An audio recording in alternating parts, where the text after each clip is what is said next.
السلام علیکم ورحمۃ اللہ وبرکاتہ۔ رب اشرح لی صدری ویسر لی امری واحلل عقدۃ من لسانی یفقہوا قولی۔ جمعہ بہترین دن۔ رسول اللہ صلی اللہ علیہ وسلم نے فرمایا، خیر یوم طلعت علیہ الشمس یوم الجمعۃ فیہ خلق آدم وفیہ ادخل الجنہ وفیہ اخرج منہا ولا تقوم الساعة الا فی یوم الجمعہ۔ بہترین دن جس پر سورج طلوع ہو کر چمکے جمعہ کا دن ہے۔ اسی دن آدم علیہ السلام پیدا ہوئے، اسی دن جنت میں داخل کیے گئے، اسی دن جنت سے زمین پر اتارے گئے، اور قیامت بھی جمعے کے دن قائم ہوگی۔ جمعے کی فرضیت، ارشاد باری تعالی ہے،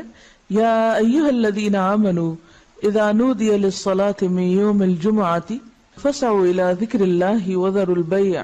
ذالکم خیر لکم ان کنتم تعلمون۔ اے اہل ایمان، جب جمعہ کے دن نماز کے لیے آذان دی جائے تو اللہ کے ذکر اور نماز کی طرف دوڑو، اس وقت کاروبار چھوڑ دو، اگر تم سمجھو تو یہ تمہارے حق میں بہت بہتر ہے، یعنی اسی میں تمہارا فائدہ ہے۔ لیکن سمجھنے کی بات ہے نا، کچھ لوگ اس وقتی تجارت میں فائدہ سمجھتے ہیں جو حقیقت میں خسارہ ہے، یعنی اس وقت تجارت کرنا یا اس وقت دنیا کے کام کرتے رہنا اور اللہ کی پکار پر لبیک نہ کہنا۔ حضرت ابو الجعد دمری رضی اللہ عنہ سے روایت ہے کہ رسول اللہ صلی اللہ علیہ وسلم نے فرمایا، جو شخص سستی کی وجہ سے 3 جمعے چھوڑ دے تو اللہ تعالیٰ اس کے دل پر مہر لگا دیتا ہے۔ آپ صلی اللہ علیہ وسلم نے فرمایا، لوگ جمعہ چھوڑنے سے باز آ جائیں ورنہ اللہ تعالیٰ ان کے دلوں پر مہر لگا دے گا، پھر وہ غافل ہو جائیں گے۔ تو اس سے پتہ چلتا ہے کہ جب انسان ایک نافرمانی کرتا ہے اور اس کے بعد توبہ نہیں کرتا اور پھر دوبارہ وہی کام کرتا ہے اور پھر سے 12 وہی کام کرتا ہے، تو پھر وہ اللہ کی رحمت سے دور ہونے لگتا ہے اور ایسا بے حس ہوتا ہے کہ نیکی کا شوق بھی اور گناہوں پر کسی قسم کی فکر اور پریشانی سب ختم ہو کر رہ جاتا ہے۔ حضرت ابن مسعود سے روایت ہے کہ رسول اللہ صلی اللہ علیہ وسلم نے ان لوگوں کے گھروں کو جو جمعہ سے پیچھے رہ جاتے ہیں جلا دینے کا قصد کیا، یعنی یہ ارادہ کیا کہ ان کے گھر ہی جلا دیے جائیں۔ جمعہ کا چھوڑنا بہت بڑا گناہ ہے، اس پر شدید وعید ہے، لہذا ہر مسلمان پر جمعہ پڑھنا فرض ہے، اس میں ہرگز سستی نہیں کرنی چاہیے۔ جب خطیب ممبر پر چڑھے اور آذان ہو جائے تو سارے کاروبار حرام ہو جاتے ہیں۔ جمعہ کے متفرق مسائل۔ نمبر 1، رسول اللہ صلی اللہ علیہ وسلم نے فرمایا، جس کا اللہ اور آخرت کے دن پر ایمان ہے اس پر جمعہ فرض ہے۔ مریض، مسافر، عورت، نابالغ لڑکا اور غلام جمعہ کی فرضیت سے مستثنی ہے، یعنی ان پر جمعہ فرض نہیں، اگر چاہیں تو پڑھ لیں، نہیں تو ظہر کی نماز بھی کافی۔ نمبر 2، نبی صلی اللہ علیہ وسلم نے فرمایا، جو شخص جمعہ کے روز خوب اچھی طرح نہائے اور پا پیادہ یعنی پیدل مسجد میں جائے، امام کے نزدیک ہو کر دل جمی سے خطبہ سنے، یعنی ادھر ادھر غفلت کے ساتھ نہیں بلکہ پوری توجہ کے ساتھ اگلی صفوں میں بیٹھ کر، اور کوئی لغو بات نہ کرے، تو اس کو ہر قدم پر 1 برس کے روزوں کا اور اس کی راتوں کے قیام کا ثواب ہوگا۔ یعنی اتنا فضیلت والا عمل ہے اگر کوئی شخص پوری توجہ اور محبت اور شوق کے ساتھ کرے۔ حضرت سلمان فارسی رضی اللہ عنہ سے روایت ہے کہ رسول اللہ صلی اللہ علیہ وسلم نے فرمایا، جو شخص جمعہ کو نہائے اور جس قدر پاکی حاصل ہو سکے کرے، یعنی اپنے جسم کی بھی صفائی، اپنے بالوں کی، ہر چیز کی، پھر تیل یا اپنے گھر سے خوشبو لگائے جو بھی میسر ہو، یعنی تھوڑا اہتمام کے ساتھ نکلے، اور مسجد کو جائے، وہاں 2 آدمیوں کے درمیان راستہ نہ بنائے، یعنی لوگوں کی گردنیں نہ پھلانگے یا ان کو پریشان نہ کرے آگے جانے کے لیے، یعنی جہاں جگہ ملے وہیں بیٹھ جائے، پھر اپنے مقدر کی نماز پڑھے، پھر دوران خطبہ خاموش رہے، تو اس کے گزشتہ جمعہ سے لے کر اس جمعہ تک کے گناہ بخش دیے جاتے ہیں۔ اب یہاں پر گناہوں کی بخشش کس چیز کے ساتھ منسلک ہے کہ انسان اپنی ذات سے کسی کو تکلیف نہ دے، یعنی صرف اتنا نہیں کہ آپ خود شوق سے چلے ہیں نیکی کرنے، عبادت کرنے، اور اپنے شوق میں دوسروں کے لیے باعث اذیت ہیں، ایسا نہیں ہونا چاہیے۔ رسول اللہ صلی اللہ علیہ وسلم نے فرمایا، جو شخص غسل کر کے جمعہ کے لیے آتا ہے اور خطبہ شروع ہونے تک جس قدر ہو سکے نوافل ادا کرتا ہے، پھر خطبہ جمعہ شروع سے لے کر آخر تک خاموشی کے ساتھ سنتا ہے تو اس کے گزشتہ جمعہ سے لے کر اس جمعہ تک اور مزید 3 دن کے گناہ معاف کر دیے جاتے ہیں۔ حضرت عبداللہ بن عباس رضی اللہ عنہ فرماتے ہیں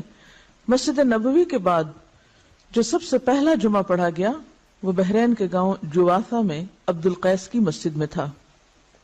اس سے کیا پتہ چلتا ہے کہ جمعہ صرف بڑے شہر میں نہیں بلکہ گاؤں وغیرہ میں بھی پڑھا جا سکتا ہے، یا جہاں بھی لوگوں کی آبادی ہو اکٹھے رہتے ہوں وہاں پر جمعہ پڑھنا چاہیے، یہ جمعے کا اہتمام کیا جانا چاہیے۔ یہاں اس موقع پر میں یہ یاد دہانی آپ کو کرا دوں کہ جن خواتین کے لڑکے ہیں خاص طور پر ان کو، اپنے شوہروں کو، اپنے مرد رشتہ داروں کو یہ احادیث ضرور پڑھوا دیں یا ان کو یاد دہانی کرا دیں تاکہ وہ اگر جاتے بھی ہیں جمعہ پڑھنے تو شوق سے جایا کریں اور ان آداب کا خیال بھی رکھیں جو رکھنے چاہیے۔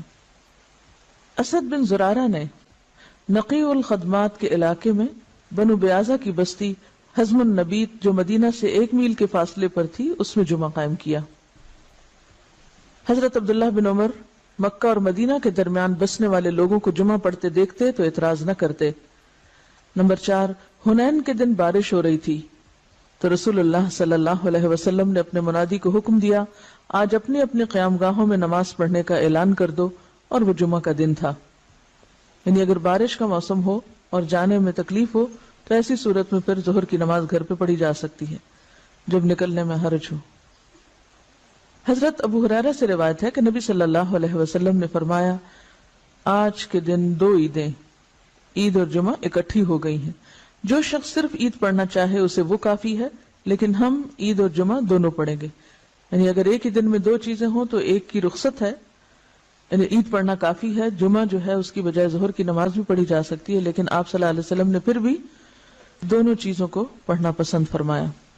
اگرچہ سہولت رکھی۔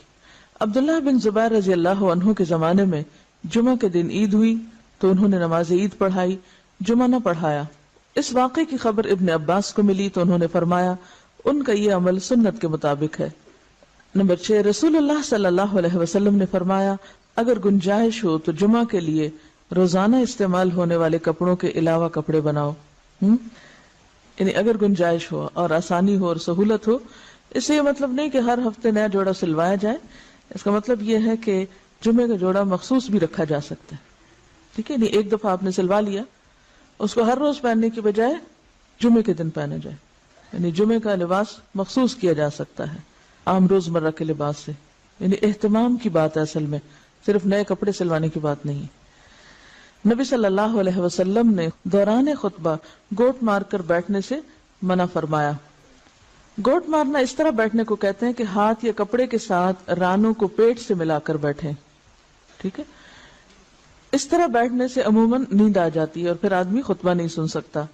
علاوہ ازیں اس حالت میں آدمی اکثر گر پڑتا ہے یا بے حجاب ہونے کا بھی اہتمام ہوتا ہے۔ بیٹھ کے دکھائیے، جی ہاں، اس طرح، یعنی بہت ہی ریلیکس قسم کی اور کیجول قسم کی سٹنگ ہے، یہ اس سے منع کیا گیا ہے۔ نمبر 8، جابر بن سمرہ رضی اللہ عنہ سے روایت ہے کہ رسول اللہ صلی اللہ علیہ وسلم کھڑے ہو کر خطبہ دیتے اور 2 خطبوں کے درمیان بیٹھتے۔ جو شخص یہ کہے کہ آپ بیٹھ کر خطبہ دیتے تھے اس نے غلط بیانی کی۔ حضرت کعب بن عجرہ سے روایت ہے کہ وہ مسجد میں داخل ہوئے اور عبد الرحمن ابن ام الحکم بیٹھے ہوئے خطبہ دے رہے تھے۔ کعب نے کہا اس خبیث کی طرف دیکھو، بیٹھے ہوئے خطبہ دیتا ہے، حالانکہ اللہ تعالیٰ فرماتے ہیں وَإِذَا رَأَوْا تِجَارَةً أَوْ لَهْوًا انفضوا إِلَيْهَا وَتَرَكُوكَ قَائِمًا، اور جب یہ لوگ کوئی سودا بکتا دیکھتے ہیں یا کوئی تماشا دیکھتے ہیں تو اس کی طرف بھاگ اٹھتے ہیں اور آپ کو خطبے میں کھڑا ہی چھوڑ دیتے ہیں۔ قرآن پاک سے یہ بات پتہ چلتی ہے کہ خطبہ کھڑے ہو کر دینا چاہیے۔ اب یہاں پر آپ سوچ رہے ہوں کہ بہت سخت لفظ استعمال کیا اور شاید ان کے پیچھے یا چھپ کے یا غیبت کے طور پہ کیا، تو اصل بات یہ ہے کہ صحابہ کرام کے اندر آپ نے ایک چیز دیکھی ہوگی کہ وہ سنت کے خلاف کوئی چیز برداشت نہیں کرتے تھے، کیونکہ وہ اللہ کے رسول صلی اللہ علیہ وسلم کو اپنی ذات، اپنی اولاد، اپنے والدین، اپنی ہر چیز سے زیادہ محبوب رکھتے تھے اور آپ کی باتوں کو بھی اسی طرح اہمیت دیتے تھے، لہٰذا کہیں وہ کوئی چیز آپ کی سنت کے خلاف ہوتے دیکھتے تو وہ ان کے لیے بہت ہی سخت ہوتی اور اسی لیے سخت الفاظ بھی استعمال کر جاتے۔ تو بات یہ کہ اسی کا نام من احب للہ و ابغض للہ ہے، و آتا للہ و منع للہ۔ جب ہم دین میں محبت کی بات کرتے ہیں تو ہم سمجھتے ہیں کہ محبت پھر جائز ناجائز ہر بات پہ محبت، یہ بات غلط ہے۔ ٹھیک ہے، درست چیز کو اپریشیٹ کیا جائے اور جو غلط بات ہے اس کو غلط بتایا جائے، اور غلطی جتنی زیادہ بڑی ہو اس کے لیے اتنا ہی فرم ہونا چاہیے، اس کے لیے پھر ڈھیلا ڈھالا رویہ نہیں اختیار کرنا چاہیے، جبکہ بات پوری طرح دوسروں کو بتائی بھی جا چکی ہو۔ لیکن ایک بات یاد رکھیے کہ صحابہ کرام کا جو باہم تعلق یا واسطہ تھا، ان کی جو تربیت جس ڈھنگ پر ہوئی تھی، وہاں ذات اور انا اور میں اور شخصیت پرستی جیسی چیزیں نہیں تھی، وہاں محبت بھی اللہ کے لیے تھی اور بغض بھی اللہ کے لیے تھا، اور اس کے ساتھ ساتھ وہ کسی چیز کو اپنی ذاتی وقار کا مسئلہ نہیں بناتے تھے، اس کو پرسنلی نہیں لیتے تھے۔ ہم کوئی چیز نہ بھی ہو تو اس کو پرسنل بنا لیتے ہیں، یعنی کوئی شخص کسی سے کچھ کہہ رہا ہو تو ہم اس کو اپنے خلاف لے لیتے ہیں،